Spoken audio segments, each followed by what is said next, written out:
ready for the coming of the Lord. But while Brother Neville and I and these other brothers are trying to shepherd a flock, I've got something on my mind now that comes that we might talk about. That is, I got a letter the other day from a fine lady. I never got it come through another person. And she was certainly tearing me to pieces, or trying to, was saying, did you ever, can't you Christian businessmen do something to stop Brother Branham? Said because that he's got this book out now called The Laodicea Church Age, bringing out more, and said he's just simply tearing Pentecostal doctrine to pieces. Said now he's talking about the initial evidence ain't speaking in tongues. And said then he's against women preachers, and this was a woman preacher. And her boys, some of the best friends that I got in the world. They're among the best friends that I got. And she said now, and this man and wife, I was eating breakfast with them, they said, Brother Branham, look at this, would you think it? And pulled out a letter. I said, well, sister, she just don't understand. The boys told me their mother was a woman preacher and that she didn't go for the message. And now she says in here, she said, now he said women should not have authority over man. Said, how about Phoebe in the Bible? Paul's helper. Certainly. She was a seller of goods. And Paul asked the people, you think Paul would say, let the women keep silent in the churches, not permitting them to speak, and turn around and say, now Phoebe, my helper in the gospel, she should go to preach a few nights.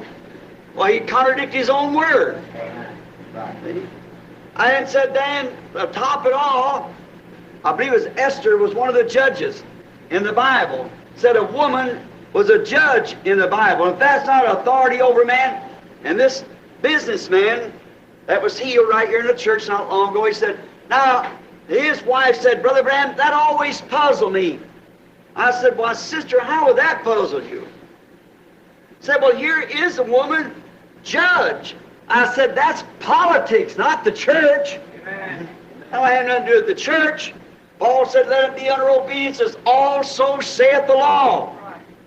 And the law can't put a woman up to be a priest. Can't put it up. You never seen a woman high priest, you never seen a woman a priest. Nowhere in the Bible. You never seen a woman a preacher in the Bible. Certainly, some of them was prophetess and so forth, Miriam and different ones, and Esther, one of them was a judge over Israel. Sometimes they were queens over them, and so forth, like that, king and queen, the decease of the king. The queen had to take his place to elect another king, and so forth. In Tucson, Arizona, we got a woman judge there in the city. That's the reason the city's so polluted. And we got a woman ain't got no business in politics. She got no business over any authority in the church. Her place is a man's queen at home. Outside of that, she has nothing. And we know that to be the truth. You will never find it. I know that sounds old-fashioned, but I'm responsible. And I know that after my going away from this earth, them tapes and them books will be living on, and many of you young children will find in the days to come that this is exactly the truth. Because I speak it in the name of the Lord.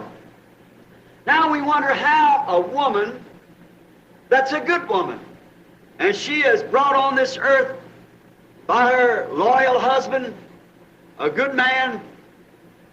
Some of the finest boys that I ever met, they're men, that I've ever met. And just quickly, just as soon as they heard the message, they were sold on it 100%. Now that can only come by foreordination.